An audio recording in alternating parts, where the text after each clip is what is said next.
So the big sports topic I want to get into today is the latest rumblings of the proposed 12-team college football playoff. And, I think college football, even more than any other sport, it really does depend on who your favorite team is on your perspective of college football. And so for me, I grew up more of an NFL fan than a college football fan. When I went to college and I went to App State, I became a huge college football fan. But when I was at App State, we were in the FCS, the 1AA division. And so I got into, lower level college football, but App was winning championships and we were going to the playoffs every year, winning 4 games and winning championships. And it was awesome. Week after week, winning games. We had home games in the playoffs. It was phenomenal. So cool. I was on the radio calling those games, and I got to pull those clips because I was going nuts. Were you doing play-by-play? I was doing play-by-play in the playoffs, and it was freezing cold. The guy that I was doing the game with, Mike, still a great friend of mine, we were holding each other because we were outside calling the games in the mountains, freezing cold in November, right after Thanksgiving. We came back from Thanksgiving break early because of the playoffs were taking place, holding each other because we were freezing, cheering on our App State Mountaineers. So that's my experience. That's my perspective, that I saw how great the playoffs in college football can be. And so now App State has moved up. They're in the kind of the group of 5 conversation, a part of the Sun Belt Conference. App State has done awesome in that conference, winning bowl game after bowl game. They're one of the top App's one of the top winningest programs in the country since like 2014. App barely loses. But here's the thing.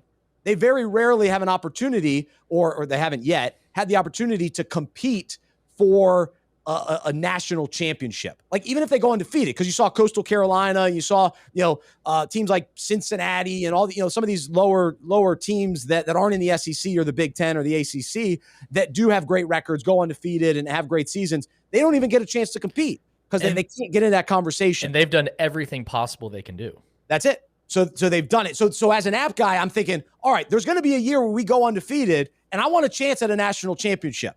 I want to be in the conversation. I want to get into, the big dance or whatever we would call it. So the idea that 12 teams, that gives me hope. That gives me hope that App could sneak into this new potential format where they take 6 at-large teams. So that's why I am selfishly passionate about this, but also just as a general college football fan, this is more competitive. This is more intriguing than the bowl games. Those are one-and-done games. Because what happens? So now at the end of the bowl season, sure, we have a national champion, and then we have 25 bowl winners? Then what? What does that mean? It doesn't mean anything. So I agree. If you win in the first round of the playoffs, now what does that mean? You play another game. You get another chance to keep your season going. And so that's why I'm intrigued. That's why I'm excited about it. So if you're listening right now, where do you come out on the college football expansion to 12 teams? Do you like that idea? Do you like how it's been where there's only been 4 teams? And guess what? It's only really been 4 teams. Clemson, Alabama, Oklahoma, and Georgia. I mean, that's Ohio State. So 5 teams. That's what we've seen over the years. And to me, I'm tired of that. I want to see some new teams, and I want to see even the teams like Coastal that have the great season, give them a chance. Give them a chance. So there you go. So before I give my answer, before App State moved up, was their top heaviness of there's really only a few teams that could really win the postseason tournament, and that watered down teams making the tournament? Did you see that at all? Because people will certainly say that about, really only 3 or 4 teams have a chance to win it every year, so why even include teams?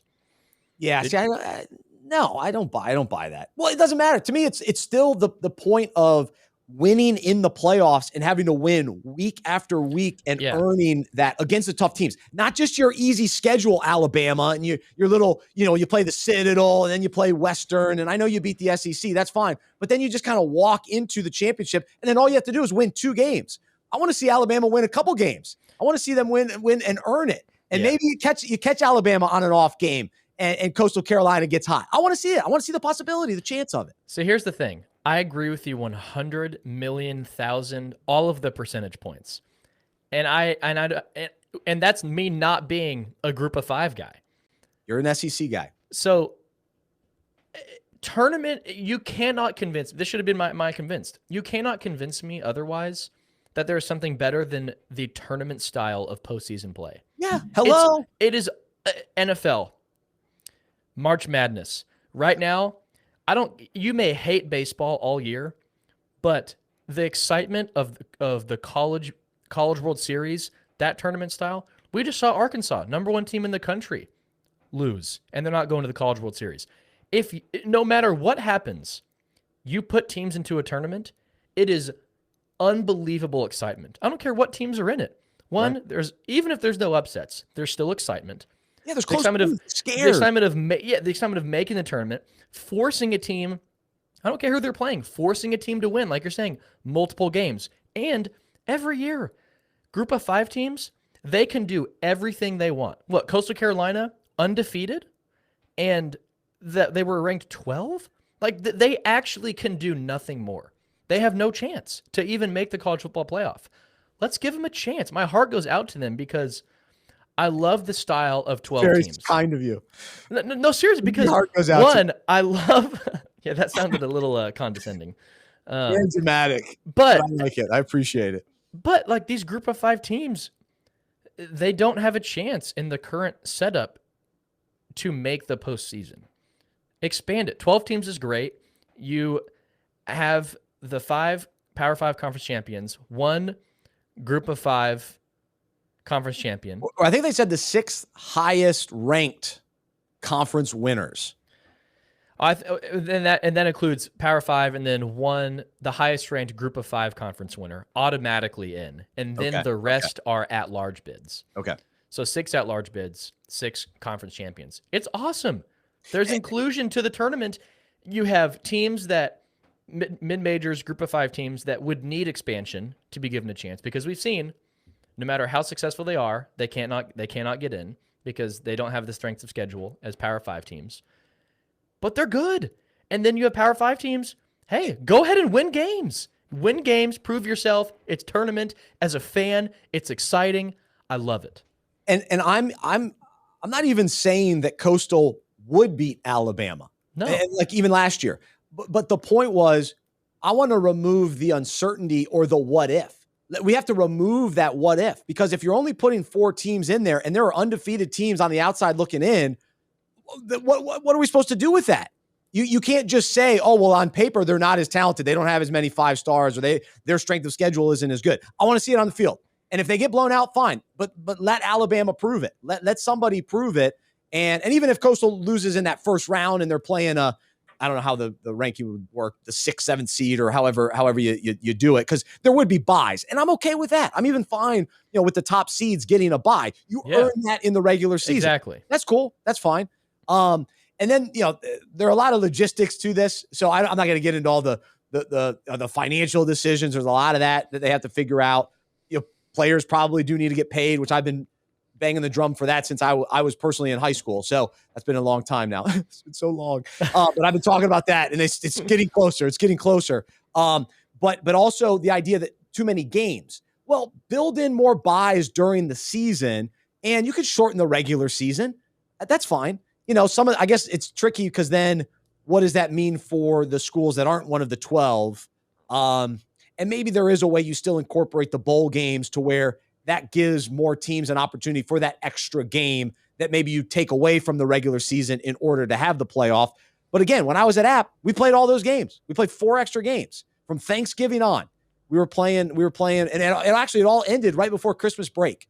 It was the best. I would go home for Christmas break as a college student as a national champion. I would go to Chattanooga, watch my Mountaineers win, and then I'd come home and get to talk to the South Carolina fans and the UNC fans. They weren't champions. They were playing in some bowl game, and I was a national champion. So that was fun because of the playoffs. It was great. It's a way better product. As a player, you want to be in a tournament. As a fan, you want to watch a tournament. The tournament style cannot be beaten. No. Especially by bowl games. That's not to take away from teams that have won big bowl games, but come on. Oh yeah, I went to this bowl. Okay, but what does that mean? Who's going to remember that? No. We remember the tournament. We want to see the tournament. I'm like, so again, my last comparison, because my perspective, but App's won like 4 every bowl they've been in. They've won. So okay, great. All these great New Orleans bowls and whatever these bowls, the Poinsettia, the Camilla Bowl, whatever they were. I still value the championships more. I value the national championships on the FCS level than the blowout wins that App had in the bowl games. So that's so anyway, I'm all about the playoff. Do you think all about the playoff? Do you think players would sit out less if there was a tournament? Because if you make a tournament, so for example, if you don't make the college football playoff and you make some bowl game and you're an NFL prospect, you might sit out. Like, what are you doing? Why play a bowl game? Yeah. But if you make the tournament, are you really going to sit out? No chance. I don't think so. I don't think you can. That's complete speculation on my end. But the tournament, you are in the tournament that has a chance at a national championship. But if you miss the college football playoff and you're in a bowl game, like what's in it? Besides that year, oh yeah, we won this bowl. Cool. But that's second class to whatever tournament is going on. Yeah, absolutely. I agree. So we'd love to know your thoughts as you're listening, and those that listen to the podcast later, you can email me, Bryce@unpackingit.com. From your perspective, based on the college team that you root for, what do you want to see with a college football playoff? Keep it as is? What changes would you make? I know a lot of people say, hey, just go to 8. Well, that's fine, but that's like, to me, like a little baby step. Just go all in. Do 12, do 16. Let's go. Let's make it really interesting. Let's keep these programs, more intrigue at the end of the year, just like we talked about with the NBA play-in game or whatever they called it. What was it? What was it called, Luke? I think just the play-in games. That was what it was called, play-in games. But maybe. Yeah, so the play-in tournament, that was great because more teams were interested at the end of the year instead of tanking and giving up on the year. That's what we want in college football as well. It makes those last few games so much more intense. Who's going to make the playoffs?